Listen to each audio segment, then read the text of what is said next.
ಅಲ್ಹಮ್ದುಲಿಲ್ಲಾಹಿ ರಬ್ಬಿಲ್ ಆಲಮೀನ್ ವಸ್ಸಲಾತು ವಸ್ಸಲಾಮು ಅಲಾ ಅಶ್ರಫಿಲ್ ಅಂಬಿಯಾಇ ವಲ್ ಮುರ್ಸಲೀನ್ ವಅಲಾ ಆಲಿಹಿ ವ ಅಸ್ಹಾಬಿಹಿ ವ ಮನ್ ತಬಿಅಹುಂ ಬಿ ಇಹ್ಸಾನಿನ್ ಇಲಾ ಯೌಮಿದ್ದೀನ್ ಅಮ್ಮಾ ಬಾದ್. ಎಲ್ಲ ಸರ್ವಸ್ತುತಿಗಳು ಸಕಲ ಲೋಕಗಳ ಸೃಷ್ಟಿಕರ್ತನಾದ ಅಲ್ಲಾಹನಿಗೆ ಮೀಸಲು.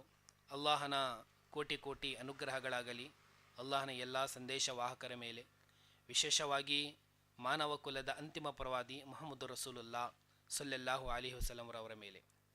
ಆತ್ಮೀಯ ಸಹೋದರರೇ, ನಮ್ಮ ಈ ಸಂಚಿಕೆಯ ವಿಷಯ ಯೇಸುಕ್ರಿಸ್ತರು ಒಬ್ಬ ಪ್ರವಾದಿ ಮತ್ತು ಸಂದೇಶವಾಹಕರಾಗಿದ್ದರು ಎಂಬ ನಮ್ಮ ಈ ಸಂಚಿಕೆಯ ವಿಷಯವಾಗಿದೆ. ಸಹೋದರರೇ, ಯಹೂದಿಗಳು ಯೇಸುಕ್ರಿಸ್ತರ ಪ್ರವಾದಿತ್ವವನ್ನು ನಿರಾಕರಿಸುತ್ತಾರೆ. ಇದಕ್ಕೆ ನೇರ ವಿರುದ್ಧವಾಗಿ ಕ್ರೈಸ್ತರು ಅವರನ್ನು ದೇವರೆಂದು ಮತ್ತು ದೇವರ ಪುತ್ರರೆಂದು ಯೇಸುಕ್ರಿಸ್ತರನ್ನು ಆರಾಧಿಸುತ್ತಾರೆ. ಆದರೆ ಇಸ್ಲಾಂ ಧರ್ಮವು ವಾಸ್ತವವಾಗಿ ಯೇಸುಕ್ರಿಸ್ತರನ್ನು ಒಬ್ಬ ಗೌರವಾನ್ವಿತ ಅಲ್ಲಾಹನ ದಾಸ, ಓರ್ವ ಗೌರವಾನ್ವಿತ ಅಲ್ಲಾಹನ ಪ್ರವಾದಿ ಸಂದೇಶವಾಹಕರೆಂದು ಮತ್ತು ಮಸೀಹ ಎಂದು ಒಪ್ಪಿಕೊಳ್ಳುತ್ತದೆ. ಅವರು ದೇವರೋ ತ್ರಿಯೇಕತ್ವದ ಭಾಗವೂ ಅಲ್ಲ ಎಂಬುದು ಇಸ್ಲಾಮಿನ ನಂಬಿಕೆ, ಇಸ್ಲಾಮಿನ ವಿಶ್ವಾಸವಾಗಿದೆ.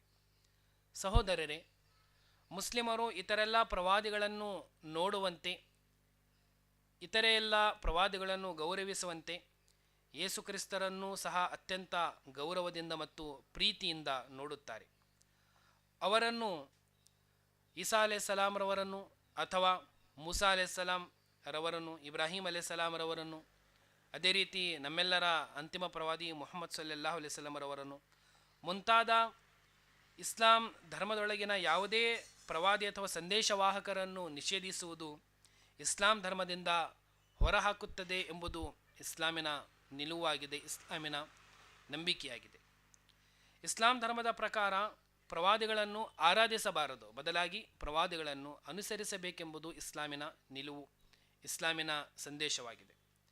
ಏಕೆಂದರೆ ಆರಾಧನೆಗೆ ಅರ್ಹನಾದವನು ಕೇವಲ ಏಕೈಕ ಅಲ್ಲಾಹು ಮಾತ್ರವಾಗಿದ್ದಾನೆ ಮತ್ತು ಪ್ರವಾದಿಗಳನ್ನು ಮತ್ತು ಇತರೆಲ್ಲ ಸೃಷ್ಟಿಗಳನ್ನು ಸೃಷ್ಟಿಸಿದವನು ಆ ಏಕೈಕ ಅಲ್ಲಾಹು ಮಾತ್ರವಾಗಿದ್ದಾನೆ.